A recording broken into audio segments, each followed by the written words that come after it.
29,031 അടി ഉയരത്തിൽ ഭൂമിയുടെ അത്യുന്നതങ്ങളിൽ ആകാശത്തോട് തൊട്ടുരുമി നിൽക്കുന്ന വിസ്മയങ്ങളുടെ കൊടുമുടി കാഴ്ചയാണ് എവറസ്റ്റ്.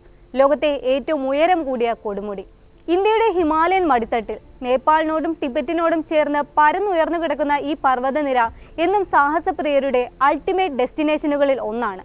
മനുഷ്യകുലത്തിന്റെ ഒടുങ്ങാത്ത പര്യവേക്ഷണ ത്വരയുടെയും ക്യൂരിയോസിറ്റിയുടെയും പ്രതീകം കൂടിയാണിത്. നേപ്പാളിൽ സാഗർമാത എന്നും ടിബറ്റിൽ ചോമോലുങ്മ എന്നും പേരുണ്ട് എവറസ്റ്റിന്. ഭൂമി ദേവത, ഭൂമി മാതാവ് എന്നെല്ലാമാണ് ഈ രണ്ട് വാക്കിനും അർത്ഥം. സമുദ്രനിരപ്പിൽ നിന്ന് 8748.86 മീറ്റർ ഉയരത്തിലാണ് ഈ മഹാകൊടുമുടി സ്ഥിതി ചെയ്യുന്നത്. എവറസ്റ്റ് കീഴടക്കുക എന്ന ലക്ഷ്യത്തോടെ ഓരോ വർഷവും ആ കൊടുമുടി കയറുന്നവർ 100 കണക്കിനാണ്. പലരും സെറ്റ് ചെയ്തു വെച്ച ലക്ഷ്യം നേടി ആത്മസാഫല്യത്തോടെ മടങ്ങും. എന്നാൽ പാതി വഴിയിൽ ശ്വാസം നിലച്ച് ഹിമാലയത്തിന്റെ മടിത്തട്ടിൽ മരിച്ചു വീഴുന്ന വലിയൊരു കൂട്ടവുമുണ്ട്.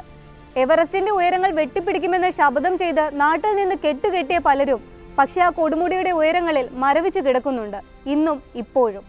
1921 മുതലാണ് എവറസ്റ്റ് പർവ്വതാരോഹണത്തിന്റെ ചരിത്രം കൃത്യമായി രേഖപ്പെടുത്തിയിട്ടുള്ളത്. അതിനുശേഷം ഇതുവരെയായി പർവ്വത പര്യവേക്ഷണത്തിനിറങ്ങിയ 330 പേരാണ് പാതി വഴിയിൽ പിടഞ്ഞു വീണ് മരിച്ചത്.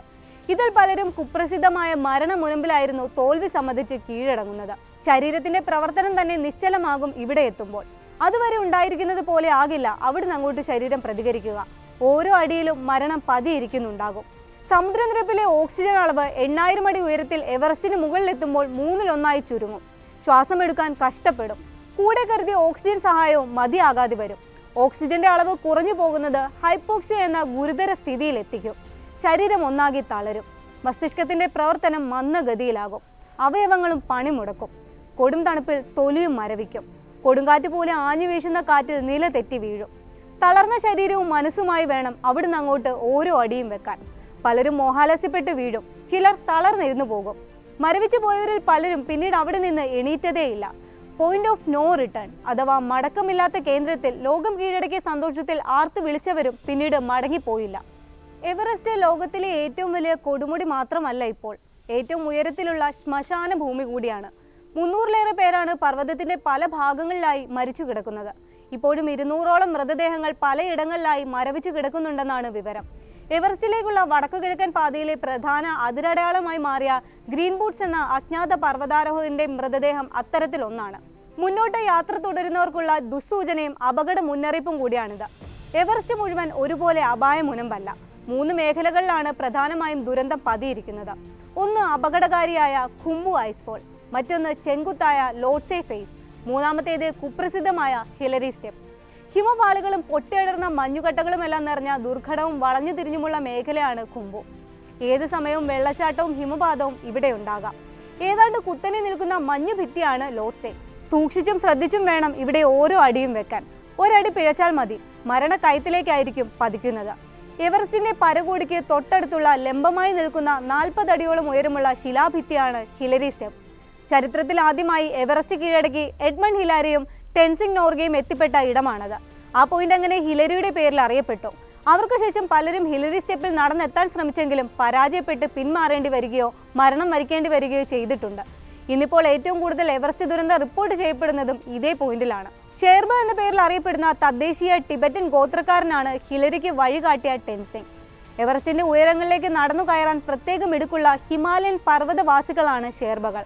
ടെൻസിംഗിന്റെ പാത പിന്തുടർന്ന് പിന്നെയും എണ്ണമറ്റ പർവ്വതാരോഹകർക്ക് ഷേർബകൾ വഴി കാണിച്ചു. എന്നാൽ താഴ്നിലങ്ങളിൽ ഇവർക്കും പലപ്പോഴും അടിതെറ്റി. പുറത്തുനിന്ന് എത്തിയവരിൽ ഒട്ടനവധി പേർക്ക് ഉയരങ്ങളിലും ജീവൻ പൊലിഞ്ഞു.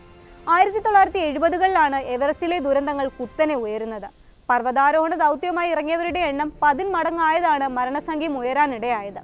എന്നാൽ എല്ലാ പ്രതിബന്ധങ്ങളും മറികടന്നും എല്ലാ പ്രതികൂലാവസ്ഥകളും അതിജീവിച്ചും അപകടം പിടിച്ച മരണമുനമ്പിലെത്തിയവരും ഏറെയാണ്. അവരുടെ അനുഭവം അനിർവചനീയം, അഭൗമവും അതുല്യവുമായ അനുഭവം. 2005-ൽ എവറസ്റ്റിന്റെ ഉയരങ്ങൾ കീഴടക്കിയ ഗവേഷക കൂടിയായ കനേഡിയൻ വനിത ഡോക്ടർ ഷാവുന്ന ബുർക്ക അത്തരത്തിൽ ഒരാളാണ്. ആ അനുഭവത്തെ അവർ വിവരിച്ചത് ഇങ്ങനെയാണ്: ശരീരം തളർന്നുകൊണ്ടേയിരിക്കും, ഒരർത്ഥത്തിൽ മരണം തന്നെ. അതോടെ സമയത്തിനെതിരെയുള്ള പോരാട്ടമായി മാറുമത്. ഓരോ ശ്വാസത്തിലും ശരീരം ഒരിറ്റു വായുവിനായി പിടയും, വീണ്ടും സ്വയം ഉണർന്നെണീക്കും. മരണമുനമ്പിലെത്തിയാൽ പിന്നീട് ഒരൊറ്റ സത്യമേ ഉള്ളൂ: നിങ്ങൾക്കല്ലാതെ മറ്റാർക്കും തന്നെ നിങ്ങളെ രക്ഷിക്കാനാകില്ല. സ്വന്തം ആത്മവീര്യത്തിലും കരുത്തിലും പിടിച്ചു തൂങ്ങി പ്രതികൂല കാലാവസ്ഥകളോടെല്ലാം പടവെട്ടി 7200-ലേറെ പര്യവേക്ഷകർ അങ്ങനെ എവറസ്റ്റിന്റെ കൊടുമുടി കയറിപ്പോയിട്ടുണ്ട്. അതിജയിക്കാൻ ഇനിയും ബാക്കി കിടക്കുന്ന കൊടുമുടിയുടെ പേര് മാത്രമല്ല എവറസ്റ്റ്. മനുഷ്യകുലത്തിന്റെ നിശ്ചയദാർഢ്യവും ആത്മവീര്യവും പ്രകൃതിയുടെ അനിശ്ചിതത്വങ്ങളും സമ്മേളിക്കുന്ന ഒരു വിസ്മയ ലോകം കൂടിയാണത്. അചഞ്ചലമായ സ്ഥൈര്യം, നിശ്ചയദാർഢ്യം, ആത്മവിശ്വാസം ഇതെല്ലാം ഉണ്ടെങ്കിൽ നിങ്ങൾക്കും എവറസ്റ്റ് കയറാം. പക്ഷെ എവറസ്റ്റ് കയറുന്നവരെല്ലാം വിജയശ്രീ ലാളിതരായി ജീവനോടെ തിരിച്ചു വരുമെന്ന് മാത്രം ഒരാൾക്കും ഉറപ്പു നൽകാനാകില്ല.